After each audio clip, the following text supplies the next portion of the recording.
먼저 저에게 온 발언할 수 있도록 배려해 주신 김우민 의장님과 동료 의원 여러분께 감사의 말씀을 드립니다. 본 의원의 온 발언은 어쩌다 이런 일이 19번째 이야기, 군산시는 돈이 남아 도는가입니다. 군산시는 지난 2012년부터 2018년까지 7년간 총 사업비 32억 5천만 원을 들여 장자도의 부유식 낚시터인 해상낚시공원을 조성하였습니다. 해상낚시공원은 2014년 해양수산부 사업 완료 후 낚시공원 시범 운영 실적 저조와 태풍으로 인한 시설 파손으로 운영이 중단되었고, 2016년 행정안전부 공모사업으로 낚시터 보수와 해안 산책로 연장 사업을 하여 재개방하였으나 2020년 8월 강풍으로 인해 시설이 파손되어 출입을 통제하였습니다. 2023년 안전사고 방지를 위한 데크 및 진입로 철거 과정을 거치며 현재는 방치되어 부식되어 가고 있습니다. 강풍이 부는 지역에 부식 낚시터를 설치하고 방문객을 위한 산책로와 전망대를 설치하였으나 누구 하나 제대로 이용하지도 못하고 2020년 재복구 공사비 4,900만 원, 2023년 5월 데크 및 진입로 철거 비용으로 1,100만 원의 예산만 낭비하였습니다. 결국 이 시설은 관련 법령에 따라 중요자산 처분 내용 연수인 10년이 경과한 시점에서 차례차례로 철거될 예정이라고 합니다. 도대체 누가 사업성도 없고 강풍으로 부유식을 시설을 설치하기에 적합하지 않은 곳에 지역 주민과 지역 경제 활성화를 위한 사업이라며 해상 낚시터를 설치한 것입니까? 그것도 모자라 공모사업을 추가로 실시하여 왜 그늘 하나 없는 바다 위에 해안 산책로를 조성하고 조망시설까지 설치하여 막대한 예산을 낭비한 것입니까? 안전한 낚시터를 조성하려 했다면 적어도 콘크리트를 이용하여 기둥을 단단히 세웠어야 합니다. 또한 사업성이 없고 위험성이 가중된 상황이 되었다면 거기서 사업을 중단했어야 할 것입니다. 그런데 오히려 추가 사업을 계속 실시하여 보수 예산을 소모한 일은 질타를 받아 마땅한 것입니다.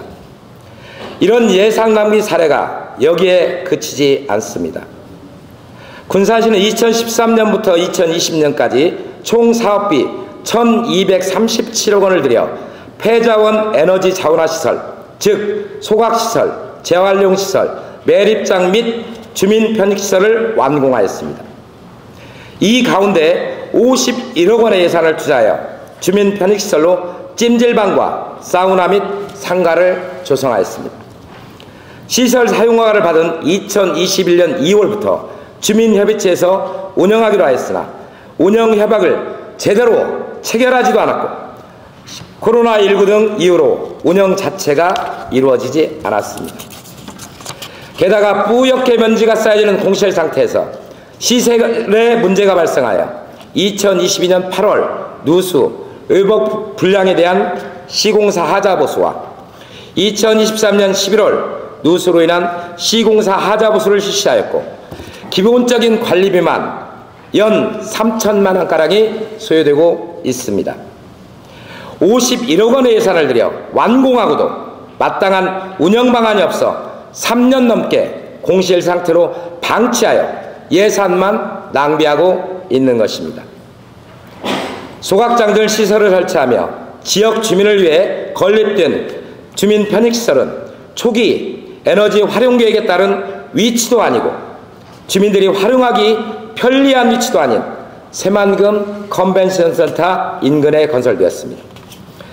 지나가는 사람 누구도 이곳이 주민 편익시설이라는 사실을 알 수가 없으며 지역 주민이 활용하기에는 동떨어진 위치에 있는 것입니다. 군산시는 도대체 사업계획을 어떻게 세우길래 후속 조치조차 제대로 진행하지 못하는 것입니까? 사업 과정에서 문제점 검토는 제대로 하고 있는 것입니까? 적정한 공모사업 추진 방법을 알기나 하는 것입니까? 그동안 행정을 어떻게 해왔는지 기가 막힐 노릇입니다. 군산시는 향후 막대한 예산을 들이고도 후속 사업을 제대로 추진하지 못하여 시설물을 방치하고 결국 철거하거나 시설물의 노화로 인한 예산을 낭비하는 사례를 남기지 않도록 행정에 신중을 기할 것을 간곡히 당부드리며 본 의원의 5분 발언을 마치겠습니다. 경청해 주셔서 감사합니다.